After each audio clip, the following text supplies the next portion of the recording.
17 சமணர் மலை என்ற பெயரில் குன்று கீழ்குயில்குடி கிராமத்தில் உள்ளது. கரெக்டா?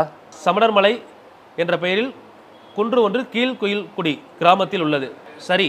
அறவோர் பள்ளி சமணத்துறைகள் வாழ்ந்த இடங்கள் என சிலப்பதிகாரத்தில் உள்ளது. ஆக்சுவலாக இது எங்கே இருக்குன்னா மணிமேகலையில் சொல்லியிருப்பாங்க. ஏன்னா மணிமேகலை நம்ம பார்க்கும்போது என்ன சொன்ன, மணிமேகலை புத்த சமய நூல். ஆனால் அதில் யாரை பற்றி சொல்லியிருக்கு? சமணரை பற்றி சொல்லியிருக்கு. அப்போ இதில் 2வது ஸ்டேட்மெண்ட் தப்பு.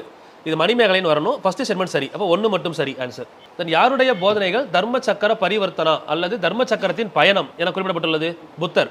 புத்தருடைய போதனைகள் தான் தர்ம சக்கர பரிவர்த்தனா அப்படின்னு சொல்றது இவரோட போதனை. இதை கேட்பாங்க சில டைம்.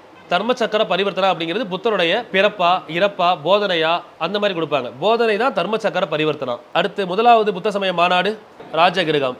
ஓகே. யாரு வழி நடத்துறது? அஜாத சத்ரு. 2வது மாநாடு வைசாலி குந்தகிராமம். வைசாலியில் தான் குந்தகிராமத்தில் பறந்திருப்பார் புத்தர், மகாவீரர். வைசாலியை வழி நடத்துறவர் யாரு? காலசோகர். மாநாட்டின் அரசர் காலசோகர். 3வது மாநாடு பாடலிபுத்திரம், இதுதான் அசோகர்.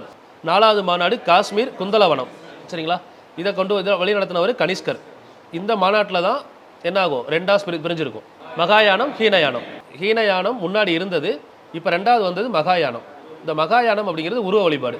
அவங்களோட மொழி பார்த்தீங்கன்னா சமஸ்கிருதம். ஏன்னா ஒரு சிலைக்கு போதனை பண்ணுறது எதில் பண்ணுவாங்க? சமஸ்கிருதத்தில் பண்ணுவாங்க. அதனால சமஸ்கிருதம் பின்னாடி வந்திருக்கும். முன்னாடி இருந்தது ஹீனயானம். ஹீனயானத்துக்கு இன்னொரு பேர் தேரவாதம். ஸோ அவங்களோட மொழி பிராகிருதம்.